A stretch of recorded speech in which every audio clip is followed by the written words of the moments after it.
Okay, guys, so we are finishing, we are looking at this from all different sides because, guys, we need to understand, the ways of the kingdom of heaven.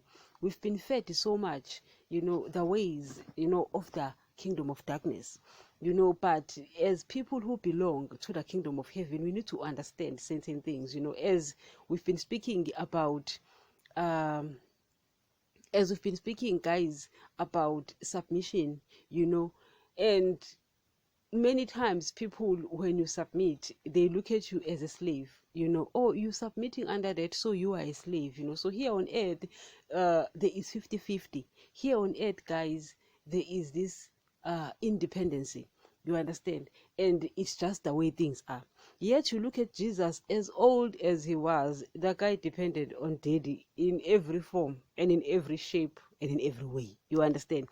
And he submitted under him, and he was okay with that. He says, I do everything my father commands me to do because I love him. Why? He received so much love. As I said, guys, you cannot separate love and submission. They go hand in hand. You understand? They are like twins, two peas in a pot, so when you are receiving love, it's easier to submit under that person. But here, guys, I want to look at this from a very different point of view. Now, while we also, doing the same thing, we're looking at Jesus, not necessarily marriages of the earth, no, but Jesus and the church, or how the church should be, or how the church was, back in the days. I don't know, nowadays it's just, I don't want to talk about it, but the church, guys, was supposed to submit under Jesus' laws, even though his laws are harsh, even though his laws are hard. The church was supposed to submit under. You understand? Now, when we look at submission, guys, and we go to verse 25 again, it says, husbands, love your wives just as Christ loved the church and gave himself up for her to make her holy, cleansing her by the washing with water through the word, and to present her to himself as a radiant church without stain or wrinkle or any other blemish, but holy and blameless. In the same way, husbands ought to love their wives as their own bodies. He who loves his wife loves himself. After all, no one ever hated their own body, but they feed and care for their own body, just as Christ does the church, for we are members of his body. So, guys, this one is clear, self-explanatory. You understand? Now, before we even speak about submitting under a person who loves you, because that's how submission was supposed to be like. You understand? Eve was supposed to receive love from Adam and then submit under him. Adam was supposed to receive love from Jesus and then submit under him. Jesus, as he always has and always will, submitted or submit under a daddy because he received love from daddy. That's why he always, you guys, if you read the gospel, you often hear Jesus says, the love you've given me before the creation of the world. But daddy, oh father, the love you give me. You understand? So Jesus is just so used to that love that daddy is actually the love specialist. Guys. Daddy, guys, is the love specialist. If you've received that love from him, guys, that's dude. And Jesus, because Jesus says, if you obey my commands, you will receive my love, just like I've obeyed the Father's love and received his love. So Jesus is to receive love from daddy as he has, and he submitted. So we are to submit under Jesus. But Jesus received love from daddy because he obeyed. You understand? So he says, if you obey my commands, you will receive my love, just like I've obeyed the Father's love by obeying his commands. You understand? So Jesus obeys daddy's commands and then he gives them to us. He receives love. So we obey Jesus' commands, we receive that's love. Guys, you understand? It's the hierarchy. You understand? But guys, we're not speaking about that point because we've already spoken about that one. So here we are looking at this from a different point of view, and I want to speak about male men. You understand? Because we women, guys, it's just unfortunate. Guys, it's so unfortunate. So unfortunate. we are to submit under men. Whether we like it or not, that's why I tell you that if you aspire to be a wife, find out the person you are marrying, if they obey Jesus. Because if that man obeys Jesus, I'm telling you, you're good to go. When he is wrong, Jesus will rebuke. You understand? But if you choose a man who doesn't obey Jesus, guys, a person can go to church. Churches are filled with people who don't obey Jesus. But a person who obeys Jesus, who lives under, by his laws after getting saved, that person is going to submit under Jesus, and Jesus submits under that, meaning it's a one-way authority. You don't have to bypass the man and go to Jesus, but you deal with the man. Now, if you choose a man who doesn't obey Jesus, I mean, guys, it is your prerogative. It is your right to choose that overgrown nonsense, and that nonsense is taking you straight to Satan. You will be submitting under Satan, whether you like it or not. Believe it, guys. That's why I always tell you that truth. I love the truth, because the truth gives you the right to make an informed decision. Because when a person lies to you, you are making a decision based on ignorance, and you will suffer. So when you know the truth and you make a decision that you want to be a wife, no problem. Aspire that position, no problem. But you need to know the kind of a person you are submitting under. So if you choose a person who is not submitting under Jesus, meaning the person does not even want to get saved, or has been saved but does not obey Jesus, you are actually marrying Satan. You might as well just go straight to the second heaven and marry Satan, because you are marrying that. Satan will get you through that overgrown nonsense of yours. You understand? So we women, we have to sit down before getting married. Sit down, calculate the cost. We also have these lousy people. I love them, our parents. They are lousy though, because when they see a man with money, a man with that prestigious position, oh wow, this is a good son-in-law. What? Just because he's got that? You're joking. Listen, guys, Jesus, that dude, so good.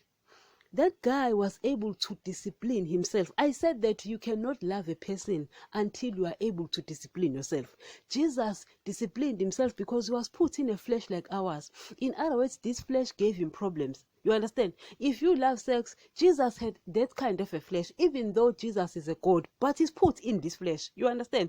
This flesh that gives problems. You understand? It is said that when man sees a beautiful, attractive lady, it's like a delicious plate of food. Who doesn't want to eat that? Hello? Who doesn't want to taste that? You understand? So you understand that they guys, men, they want to sleep with everything they see. Because of that, it's the nature of the flesh, the dead flesh. You understand? So you look at Jesus fighting all these edges of the flesh. Why? It's because Jesus loves himself. He fights the love of money, because if you love money, you will forfeit your soul. You understand? So he doesn't run after money. He runs after the work of the kingdom of heaven. Why? He loves himself. Jesus doesn't like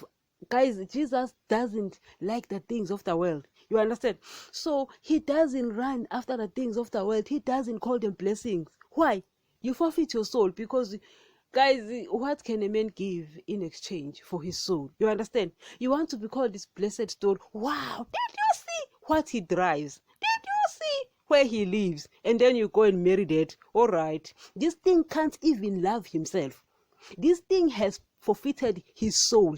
He can't even control himself from loving money, from loving things of the world, from running after everything he sees in the skate. And then you tell me that you're going to marry that to your demise. To your demise. You understand? Because with love, as I said, you can't love unless you have learned to discipline your flesh. If you see that beautiful, delicious, attractive plate and you want to taste it, you see it and you say, I love my wife. I ain't doing it. You understand? Guys, just because you're not doing it, it doesn't mean that you don't know how to do it. Guys, I watch movies, and there's this franchise. I speak so much about it. It's a Anaconda franchise. So they are there in the wild. looking for the blood orchid, you understand, and the leader is actually leading them to the head hunters, and the coward one says, you leading us where? They will skin us alive. And the leader says, no, they no longer practice that. And the coward one says, just because they don't practice it anymore, it doesn't mean that they don't remember how. You understand? In other words, guys, just because a person doesn't do this thing anymore, it doesn't mean that they don't remember how. In other words, you as a male, you sit and you say, listen, I used to be a player. Guys, men can be players. You know what I mean? So you sit and you say, I used to be a player. I know, I remember how to be a player, but because I love my wife, I'm not going to do it. But before you even love your wife, you have to love yourself, because you need to remain spiritually alive. Guys, if a man is spiritually dead, what am I going to do with that? No. Tell me now, what am I going to do with something that is spiritually dead? This thing loves money. What am I going to do with this thing that loves money? Oh, guys, I know the word calls it a success story. This thing loves the things of the world. What am I going to do with this thing that has forfeited? Guys, I mean, hello, you understand? Yes, the world calls it a blessed story, but it's not. This thing loves the things of the world. We are commanded not to love the things of the world.